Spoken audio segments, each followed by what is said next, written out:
എല്ലാ ഉദ്യോഗാർത്ഥികൾക്കും smart PSC tips എന്ന എൻ്റെ യൂട്യൂബ് ചാനലിലേക്ക് സ്വാഗതം. അപ്പോൾ ഇന്ന് നമ്മളിവിടെ പഠിക്കാൻ പോകുന്നത് 2025 രസതന്ത്ര നോബൽ പ്രൈസ് ലഭിച്ചവർ എങ്ങനെ നമുക്കൊരു കോഡിലൂടെ ഓർത്തിരിക്കാം എന്നതിനെ പറ്റിയാണ്.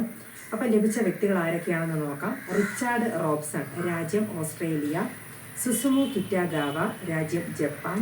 ഒമർ എം യാഗി, രാജ്യം US. അപ്പോൾ എന്തിനു വേണ്ടിയിട്ടാണ് ഇവർക്ക് ഇതിന് നോബൽ പ്രൈസ് ലഭിച്ചത് എന്ന് ചോദിച്ചാൽ, മെക്കാനിക്കൽ ഓർഗാനിക് ഫ്രെയിംവർക്കുകളുടെ രൂപീകരണവുമായി ബന്ധപ്പെട്ട പഠനങ്ങൾക്കാണ് ഇവർക്ക് ഇതിന് നോബൽ പ്രൈസ് ലഭിച്ചത്. അപ്പോൾ ഇതും എല്ലാം കൂടെ ചേർത്ത് നമുക്ക് എങ്ങനെ കണക്ട് ചെയ്യാമെന്ന് നോക്കാം. ഓക്കെ, അപ്പോൾ ആദ്യം കിട്ടിയ വ്യക്തി റിച്ചാർഡ് റോബ്സൺ ആണ്. അപ്പോൾ റിച്ചാർഡ് റോബ്സൺ എന്ന് പറയുമ്പോൾ റിച്ച് ആയിട്ടുള്ള സണ്ണ് നമുക്ക് ഓർത്തിരിക്കാം, റിച്ച് ആയിട്ടുള്ള സണ്ണ്. ഇനി അടുത്തത് സുസുമു കിറ്റാഗാവ. അപ്പോൾ സുസുമു കിറ്റാഗാവ, അപ്പോൾ അതിന് മുന്നേ തന്നെ നമ്മൾ കണ്ടുപിടുത്തം MOF ആണ് അല്ലേ, മോഫ്, അതായത് മെറ്റൽ ഓർഗാനിക് ഫ്രെയിംവർക്ക്. അപ്പോൾ നമുക്കിങ്ങനെ ഓർത്തിരിക്കാം, നല്ല രസമുള്ള മോഫ് വാങ്ങിക്കാനായിട്ട് അല്ലെങ്കിൽ രസമുള്ള മോഫ് കിറ്റായിട്ട് കൊടുക്കാൻ ഗോവയ്ക്ക് പോയി.